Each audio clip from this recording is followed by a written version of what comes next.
Welcome to the Full Fueled Podcast. Welcome to the Full Fueled Podcast. Welcome to the podcast with your host, Matt Tack. With your host, Matt Tack. Your host, Matt Tack.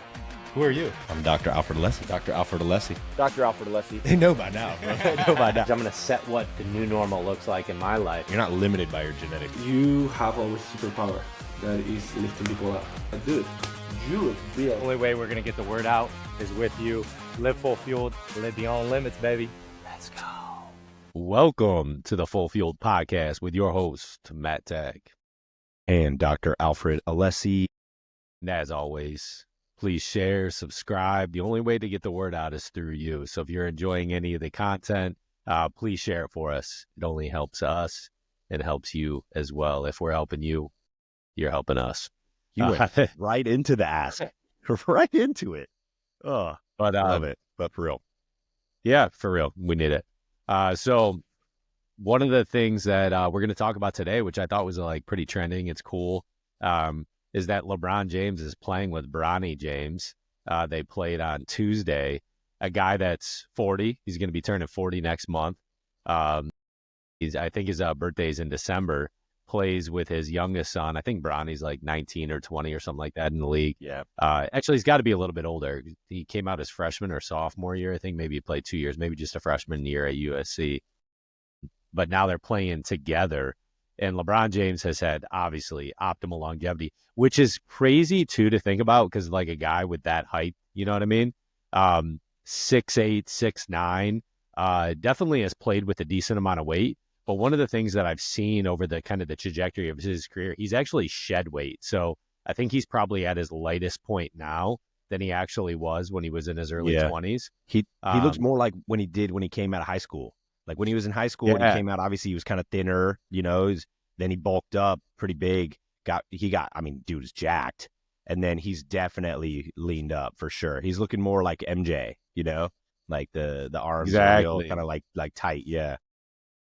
Yeah, he probably operates with pretty low body fat percentage, but obviously takes care of his body, much like, we have in Tampa, we have TB12. Tom Brady has basically built an entire clinic around the way he operates, at a very high level for athletes to come in. We've obviously brought Yo Murphy on the show. I think TB12 might even be there, and how they're basically catering some of these athletes that are thinking that way. We saw a guy yesterday, Denard Span, who had a 15-year career in the major leagues. And there's no way to do that without taking care of your body, right? That's optimal longevity. You have to care for it with the intended purposes to be getting better, improving, recovering faster. And so we're just going to delve into that today. But I thought that was like a cool topic that you get to play with your son, right? At 40, he's not that old. But at the same time, that's a lot of wear and tear on your body playing. What did they play? I think they play 72 NBA games a year. And he's been in the league since 18, 19. So he's had a little over a 20-year career. That was longer than Michael Jordan.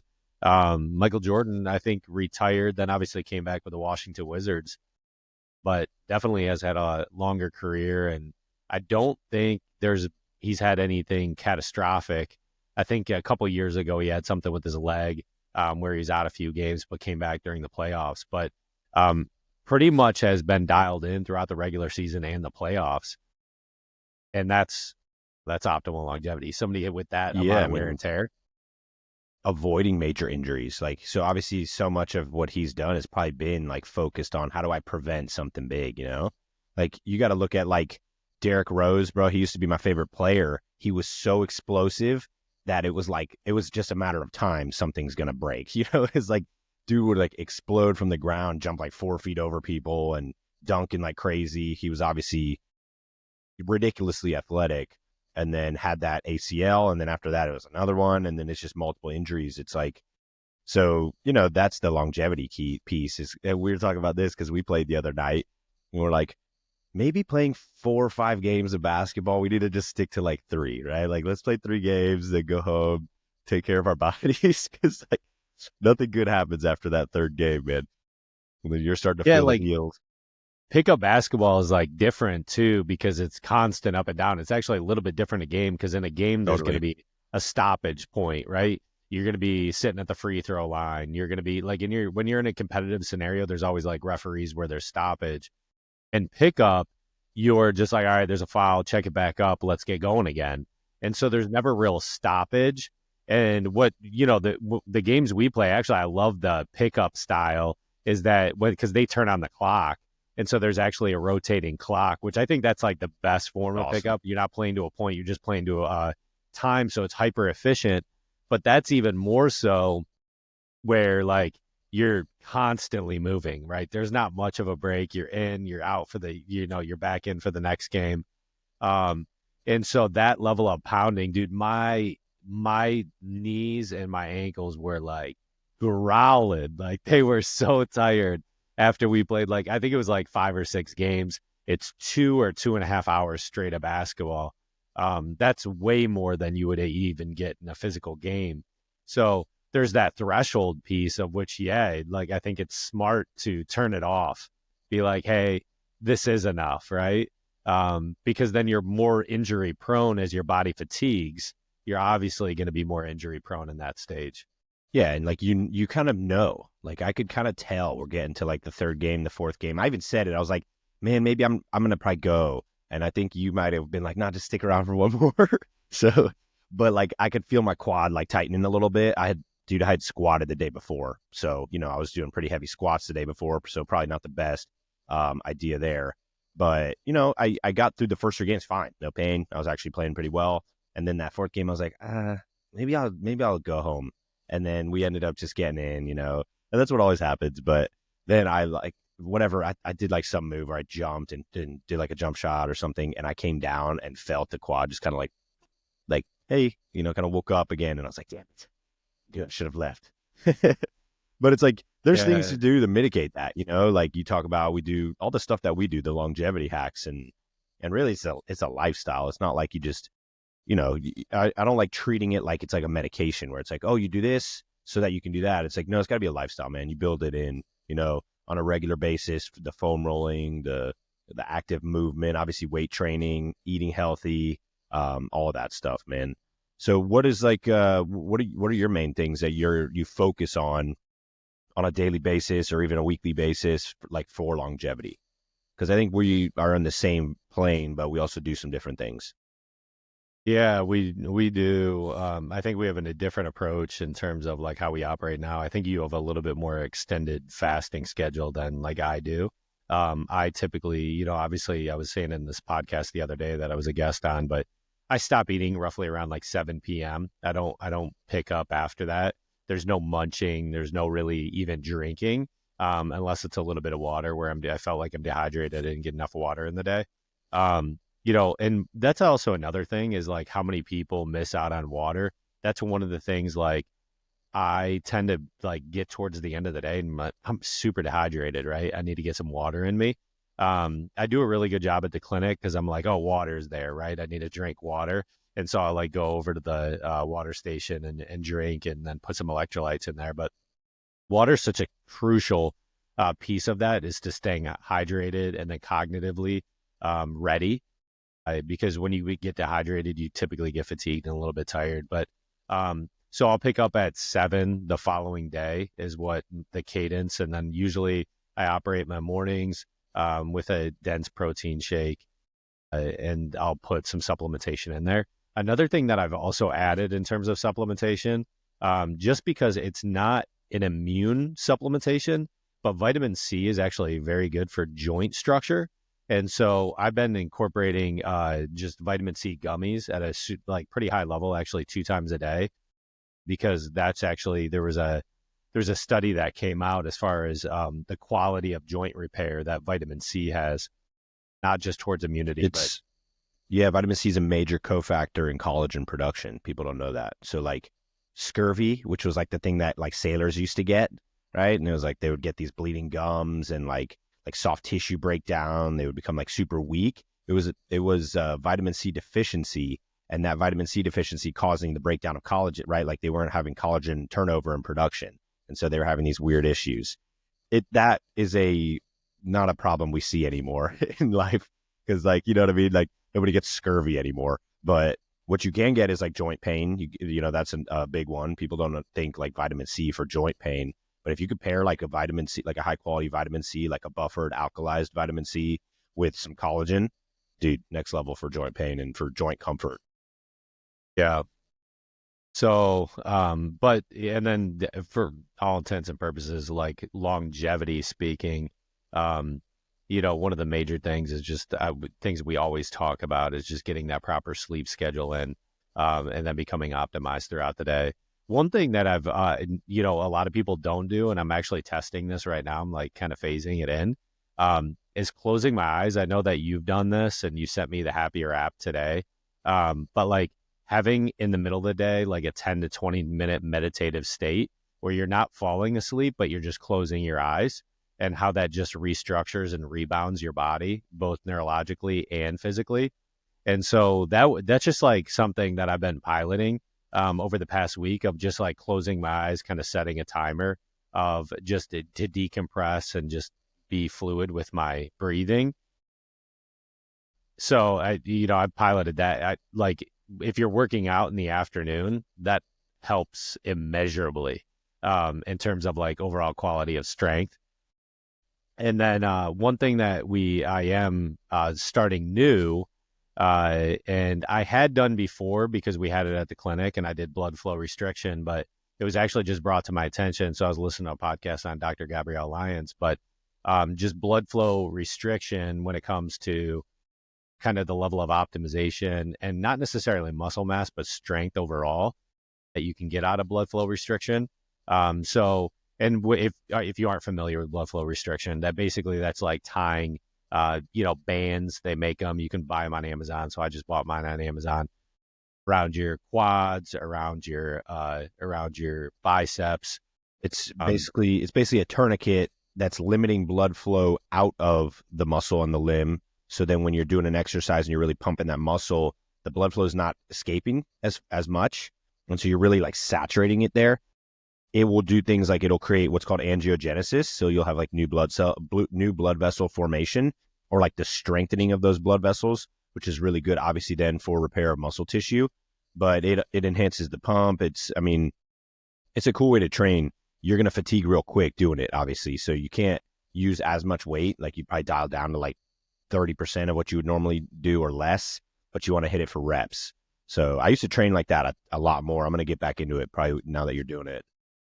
Yeah, one thing that was pretty eye-opening in terms of the doctor that was kind of giving this information and that wrote a paper on it, was the fact that you actually can get maximized strength with lower yield, right? Right. And so you don't need to go as high, which is exactly what you said. You can operate at, as much as 40 to 50% deficiency in terms of like quality of weight in which you normally push. So like if you're regularly pushing, squatting maybe 300 pounds, you can actually decrease that with blood flow restriction to maybe 240, and still getting the same results from a strength perspective.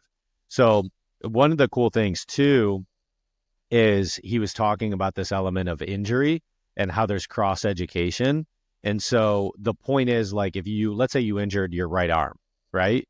But then you utilize blood flow restriction on your left arm, like you're like, oh, a lot of people would be like, well, I hurt my right arm, so I can't train, right? The study kind of behind this has been that there's actually relative cross education, that you actually still should be promoting that strength to that left arm, because neurologically and physically, the right arm is seeing what the left arm is doing. Yep. And so you're still like kind of maximizing that inflection point of strength to your right arm without even utilizing it. So I thought that was really interesting, that there's a cross education. So like when you're injured, you don't want to stop, right? Because you can just work out your left arm, because your right arm knows what your left arm is doing. Yeah, and there's really cool videos out there you can watch, or like, things they've done studies, people who have like an amputated limb, like say they're missing a right hand or just elbow down or something, they'll put a mirror in front of them so that they can see the left hand as if it's the right hand. and then they have them move the left hand, and in their mind, they feel like they are moving their right hand that they don't have. And so that tells you right there, the neurons that are wired to go to there are activated when you activate the left side too. So, man, when I had my shoulder surgery, I was in a sling for 10 weeks, immobilized essentially. I was working my left arm like crazy because I was like, I'm going to prevent as much muscle atrophy on the right side as possible. Obviously there's going to be some because it's not 100%, but I was like, I'm going to do as much as I can to mitigate that. And it worked, man, for sure. Like I didn't completely turn into like a bird on the right side. So yeah, it's cool stuff, man. Like that's the kind of that neuroscience aspect of that. But yeah, I mean, I think getting back kind of to like the fasting thing, I do like fasting, and this is more so like the term like intuitive fasting, which we have talked about this before. So I'm not going to go into depth. It's on an older episode, but like listening to my body, and like my body doesn't like eating before 10, just doesn't. Like I'd rather, be maybe mildly hungry, but like I feel like I'm more cognitively present and I'm able to be like more efficient, have a little more energy than if I ate a meal right away in the morning. I just like don't feel like it either. Like I don't feel like eating, but I think I also eat a little bit later than you do. Like I don't even get home until 7:30, 8 o'clock. So, by that time I get home and I'm having a meal or, a shake or something. So, eating a little bit later, then I eat a little bit later in the morning. But honestly, the science around that's an amazing thing for longevity, is limiting the amount of calories you're putting in your mouth, because you're able to get that kind of turnover, right? That we've talked about, like the autophagy and kind of giving your gut a break, but also it's a positive hormetic stress on the body. So the more we can have those, kind of like the cold plunge and strength training, right? No, it doesn't feel good to work your muscles until they're burning. Like even the most professional bodybuilders, guys who are gym rats, are going to tell you that it hurts, right? It's not like, it's an enjoyable experience. Obviously there's a positive that comes from it with the endorphins and everything, but the act of like tearing down muscle tissue from weight training is it's not like enjoyable, but it's a positive stress on the body, right? And so that's why we do it. Yeah, I was actually, again, I was a guest on this podcast, and I was talking exactly about that, how like, oh, you work out all the time, you must enjoy it, right?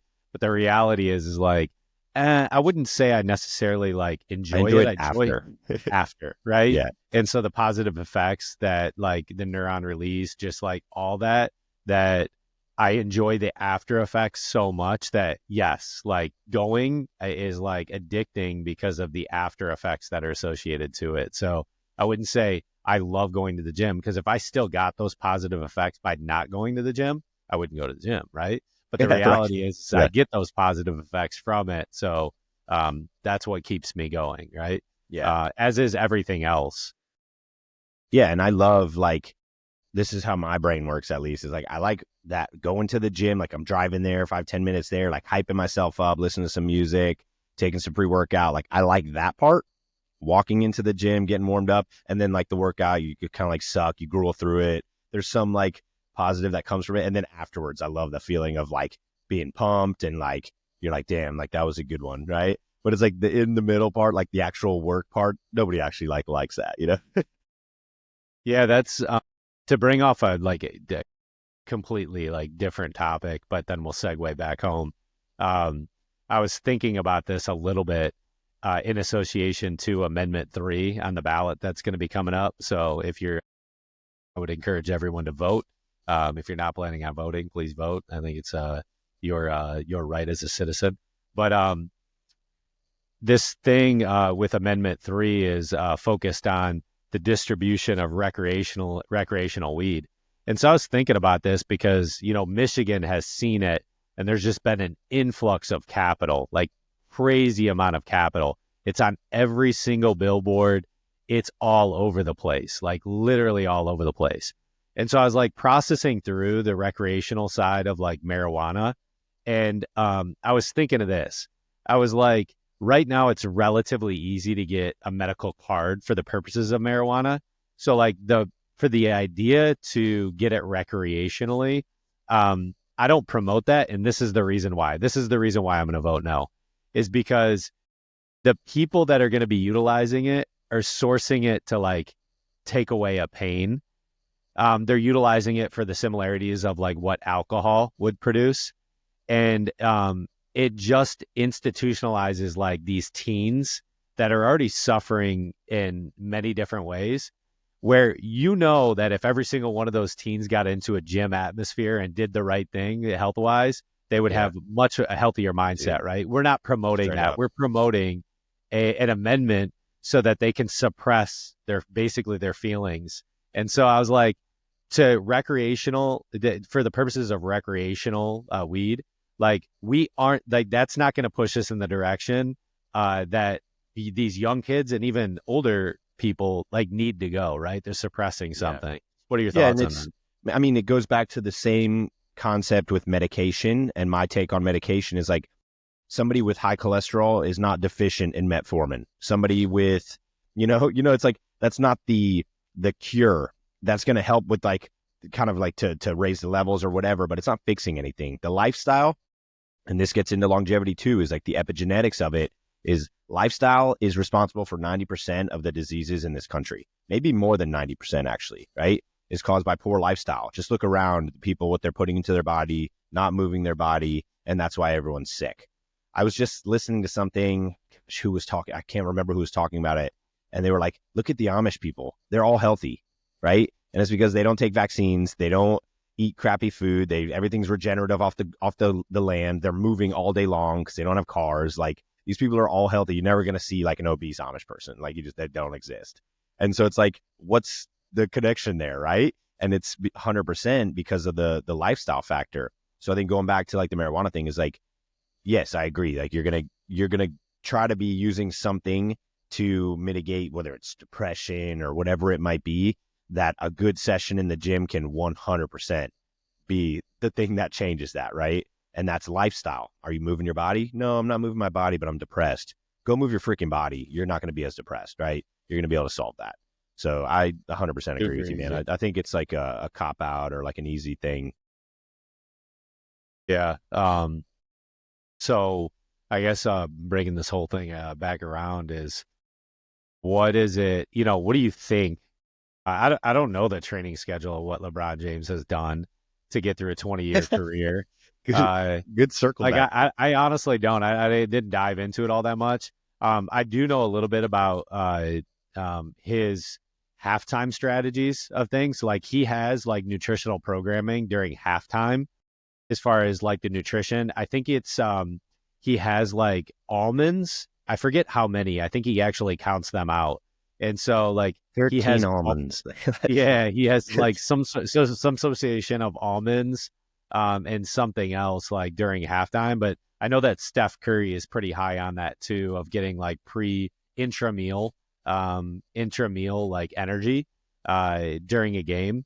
And so, but like at the end of the day, it's like they're optimizing obviously the recovery, playing multiple games a week, minimizing minutes. That was something that like in a hobby, right? If you enjoy, playing golf, basketball, or whatever, we've obviously realized this, like, maybe 3 games is enough, right?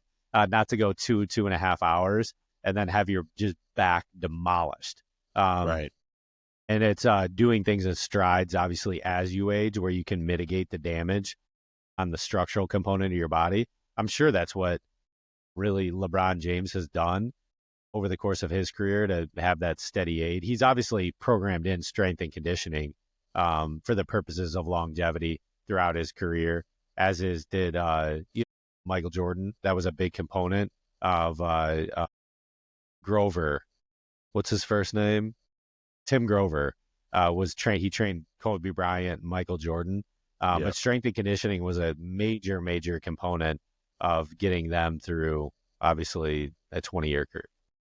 Yeah, I mean, a guy like LeBron James has everything at his disposal, so maybe a little different than you and I, right? Like, he's got all the cool stuff. We have some pretty cool stuff too, right? Like in the office, like I went and cold plunged after the games, and I felt better the next day for sure. Yesterday, I did some sauna and plunge. I hit some soft wave therapy. So it's like those are hacks, right? It's all about those are what we call like those biohacks. We're hacking our biology, but when it comes to longevity, it's like, what is like output versus input, right? And then how do you maybe as you get older, you limit the output a little bit, or you modify, right? You stop doing, super quick sprints to the hoop, and maybe you play a little bit more of like a post and pass kind of play, right? Or you limit how many times you're full sprinting down the court. Because that's how I used to play. I used to just full sprint 100% all the time. And I was like, I think I'm getting slightly away from that. Maybe a little bit more jump shots, try to focus on the jump shot. I just was never a good shooter. So I was like, all right, I just have to run past people and get to the basket. Like, that was my game. So, you modify. That's what always happens. You see the older guys. Who's the big old guy out there? What's his name? TC. He's not moving his feet too much, but he's posting up. He's getting some boards. He's making passes. Like, the game changes, Yeah, definitely the game changes. I mean, when you're 300 plus pounds, though, the game really changes. Boy. He's a big boy. When you're modifying things, it might not nearly be that level of change, especially if you're maintaining some level of activity. So I would say your performance, the optimal performance, yeah. I think of guys in the league that have like real longevity, that like Rajon, what is it, Rondo.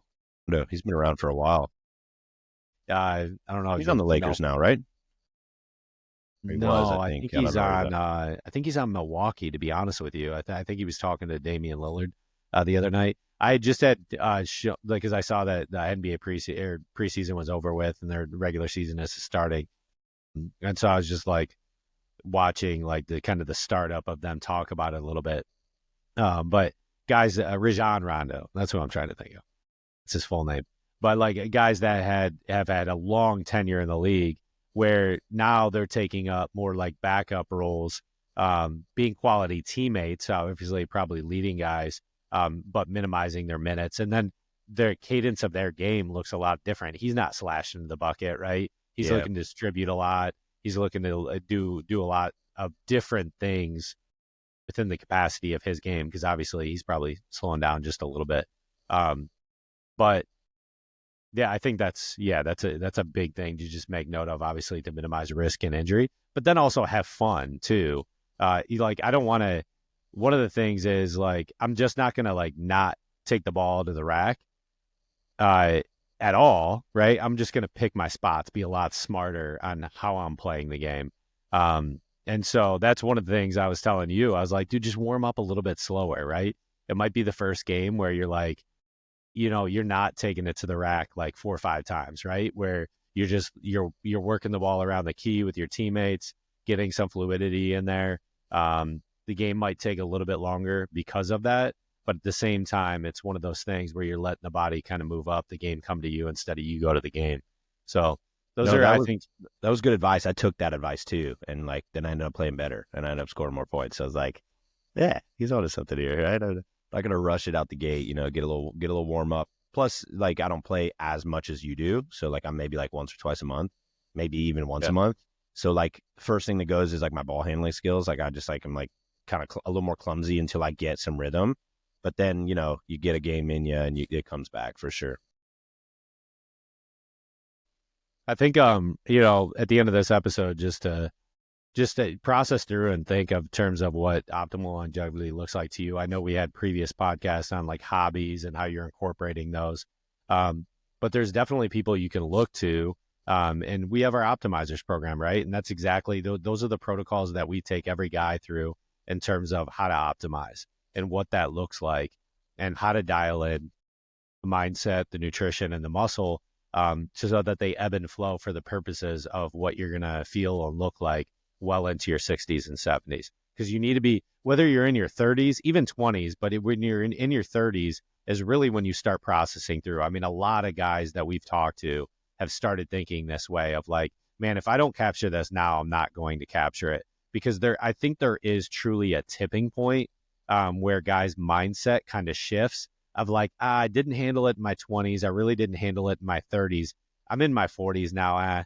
It's pretty much done at this point, right? Mm-hmm. Yeah. But that's when the double down effect needs to occur. Like you need to, like, that's when even more so you need to start building in these healthy habits and discipline, which we had a previous podcast on as well.